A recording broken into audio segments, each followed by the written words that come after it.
everyone, this is Lara Hammock from the Marble Jar channel, and in this video I'll discuss why you should talk to your kid about the fuzzy line between cheating and not.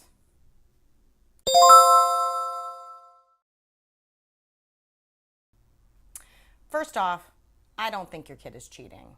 I don't think my kid is cheating. That is, I don't think they know they are cheating. The reason I think this deserves a conversation is because life is so different now than when we grew up.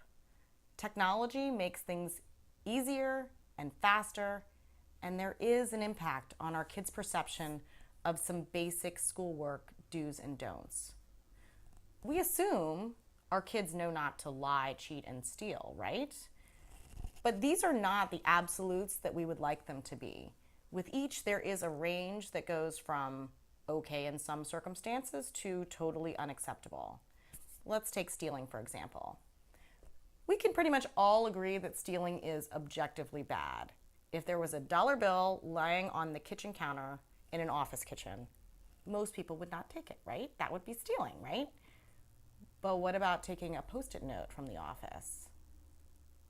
Does this put us in a gray area? Researcher Dan Ariely conducted basically this very study. He visited a bunch of dorm refrigerators at MIT, and he placed inside of them a 6-pack of Coke and a pile of $6 bills. They were roughly equivalent in terms of cost. Can you guess what happened? When he went back, all of the Cokes were gone, but the stack of dollar bills remained. What that tells us is that people are able to rationalize taking a can of Coke as not stealing, but can't do that for cold hard cash. All that to say, cheating is on the same sliding ethical scale. Most of our kids would never look off of someone's paper during a test or text answers to someone else for an exam. But they can rationalize littler stuff, particularly now that technology makes things so easy. How about this? Your kid didn't pay super close attention in math and is struggling to do his homework worksheet. He doesn't know if he's getting them right, so he texts a friend. What did you get for number 2? That seems okay in math, since he would still have to do and show his work to get that answer, right? But what if this is a history worksheet? Then he's just writing down what his friend told him without having to show any of the work. Sketchier for sure. And it's so easy to text and ask for answers. In fact, he could text a bunch of friends simultaneously for different answers and not have to do any work at all without raising any red flags. Or how about this? This happens practically daily in my house. Your daughter leaves her homework at school. She Snapchats a friend and says, "Hey, can you send me the homework for science?" Notice my painful no punctuation for kid authenticity? Her friend sends it, but it comes with all of the answers already filled out. Your daughter either has to ignore these, or she might decide to use some of her friend's answers on the questions that she doesn't know. Or she copies all of her friend's work. It's just homework after all. Or how about the massively cool kid in first period biology who took pictures of the blank final and sent it to all his friends who have that class later in the day? That kid has rock star status among his friends. This is obviously cheating in our minds, but I can almost guarantee you that it is not as clear cut for our kids. And I'm not even going to get into internet plagiarism here, but that's obviously ethically suspect. And here's the thing. It's not that there wasn't this sort of gray area cheating when we were kids. It is just so much easier now that every kid has a camera and a simple means to send it to the world. Plus, according to Ariely, we tend to lie, cheat, and steal more when we feel mistreated. Show me one student who doesn't feel mistreated by the demands of teachers and school.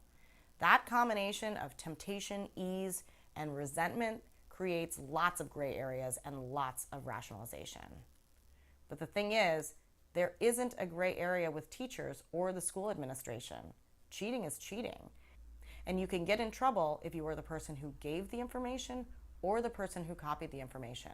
The consequences could be quite severe, even life-changing. I just think it's worth a conversation. I know most of our kids are really good kids. They're trying to do the right thing. They would never steal cash or blatantly copy answers during a test. But they need to understand that this other little stuff is cheating too. When they use someone else's work and they pass it off as their own, that's cheating, period. So what can you do? Talk with your kids about not giving their friends direct answers, as awkward as this may be. Suggest that they say, What don't you understand? I don't want to give you my answer, but I can help you find it. Show your kids how to white out answers before sending photos of worksheets. On an iPhone, take a picture of the worksheet, then go into Photos, find the photo, hit the Edit button. That looks like 3 sliders. And then choose the More button, which is 3 dots, and select Markup. Now make sure the pen tool is selected. Pick white and the thickest pen stroke and start whiting out. Once you're finished, hit done, then done again, and share this version with your friend.